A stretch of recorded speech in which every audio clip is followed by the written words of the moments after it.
আসসালামু আলাইকুম। C plus plus with Arduino আইডির বেসিক সিরিজে আজকের এই পর্বে আমরা আলোচনা করব ডেটা টাইপস নিয়ে। তো ডেটা টাইপস মূলত তিন প্রকার: প্রিমিটিভ বা built in data types, ডেরাইভড data types, user defined data types. Primitive data টাইপের মধ্যে এখানে যে ডেটা টাইপগুলো আমরা দেখতে পাচ্ছি এগুলো integer, character, Boolean, floating point, double floating point, void, white character ইত্যাদি। তো এগুলার রেঞ্জ এবং মেমোরিতে কতটুকু স্পেস নেয় এই সম্বন্ধে যদি আমরা আরেকটু বিস্তারিত দেখি। আমি ছবিটা গুগল থেকে সংগ্রহ করেছি। তো এখানে দেখতে পাচ্ছেন যে ক্যারেক্টার টাইপ যে ডেটা টাইপটা, এটা মেমোরিতে স্পেস নেয় 1 বাইট। 1 বাইট হচ্ছে 8 বিট ইকুয়াল টু 1 বাইট, এটা আপনারা জানেন। 8 বিট ইকুয়াল টু 1 বাইট। এটা রেঞ্জ হচ্ছে -128 টু 127 পর্যন্ত।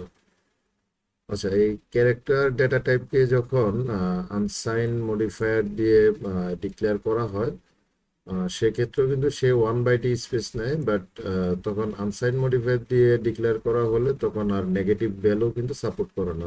তখন তার রেঞ্জ শুরু হয় 0 থেকে 255 পর্যন্ত। তো এখানে যে ইন্টিজার যে ডেটা টাইপটি দেখতে পাচ্ছেন, ইন্টিজার ডেটা টাইপ আর্ডিনোতে মেমোরি স্পেস নেয় 2 বাইটস। 2 বাইট মিনস আমরা যদি ক্যালকুলেশন করি, পেজ নাম্বার হচ্ছে 2, দেন 2 বাইট, 1 বিট ইকুয়াল টু, যদি 8 বিট ইকুয়াল টু যদি 1 বাইট হয় সেক্ষেত্রে 2 বাইট ইকুয়াল টু 16 বিট। তো আমরা 16 দিয়ে যদি এটাকে ক্যালকুলেশন করি, 65,536 এই ভ্যালুটা আমরা নিতে পারবো। কিন্তু এটা যখন আনসাইন হিসেবে ডিক্লেয়ার করা হবে তখন 0 থেকে 65,535 কাউন্ট করবে। কিন্তু যখন শুধুমাত্র কোনো মডিফায়ার ছাড়া ডিক্লেয়ার করা হবে সেক্ষেত্রে সে অর্ধেক ভ্যালু নেগেটিভে নিবে এবং অর্ধেক ভ্যালু সে পজিটিভে নিবে। তো এখানে যে ইন্টিজারটা, এটা কোনো মডিফায়ার ইউজ করা হয় নাই, সেক্ষেত্রে সে মাইনাস এই ভ্যালুটা থেকে প্লাস এই ভ্যালুটা পর্যন্ত নিবে যদি সে 2 বাইট হয়। আর যদি 4 বাইট স্পেস নেয় তাহলে সেক্ষেত্রে মাইনাস এই ভ্যালুটা থেকে প্লাস এই ভ্যালু পর্যন্ত তার রেঞ্জ। আচ্ছা, তো এখানে ফ্লোট ডেটা টাইপ রয়েছে, ডাবল ডেটা টাইপ রয়েছে। তো আমরা যদি সরাসরি আর্ডিনো আইডিতে চলে যাই এবং সি প্লাস প্লাস এর কোন ডেটা টাইপটি কি ধরনের ডেটা স্টোর করে রাখতে পারে এই বিষয়টা আরেকটু ভালোভাবে দেখি।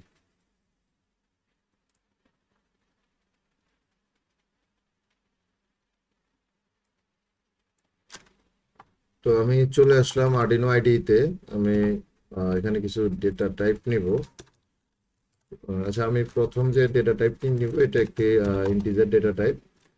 আচ্ছা, ইন্টিজার ডেটা টাইপ স্টোর করবে শুধুমাত্র অনলি নাম্বার, এই ধরনের কোনো নাম্বার সে স্টোর করবে, সেটা যে কোনো নাম্বারই হোক। আচ্ছা, দেন হচ্ছে float data type. Float data type store floating point. Suppose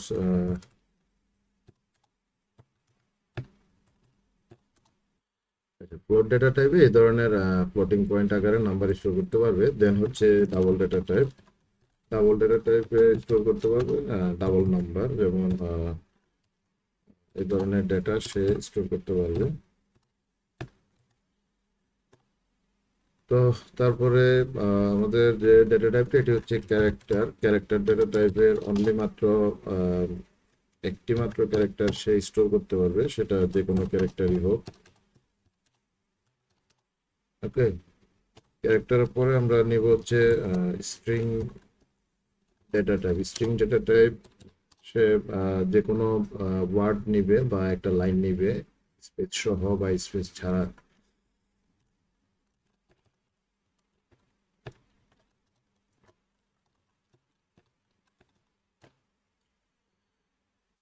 তারপরে হচ্ছে বুলিয়ান ডেটা টাইপ।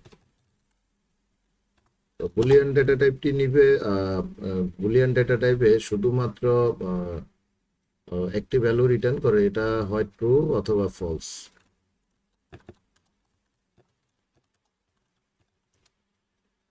বুলিয়ান ভ্যালুকে আবার এভাবে রিপ্রেজেন্ট করা যায় 0 আর 1। আমরা ট্রু এর পরিবর্তে 1 ব্যবহার করতে পারবো, ফলসের পরিবর্তে 0 ব্যবহার করতে পারবো। তো ডেটা টাইপ নিয়ে আশা করছি আপনাদের কোনো কনফিউশন নেই। তো আগামী পর্বে আলোচনা করব কিভাবে স্পেসিফিক ডেটা টাইপ ব্যবহার করে একটি ভেরিয়েবল ডিক্লেয়ার করা যায় এবং ওই ভেরিয়েবলে ভ্যালু অ্যাসাইন করা যায়। তো আজকে এই পর্যন্তই। আপনাদের কোনো মতামত, প্রশ্ন বা জিজ্ঞাসা থাকলে অবশ্যই কমেন্ট বক্সে জানাবেন। ভালো থাকবেন সবাই। আল্লাহ হাফেজ।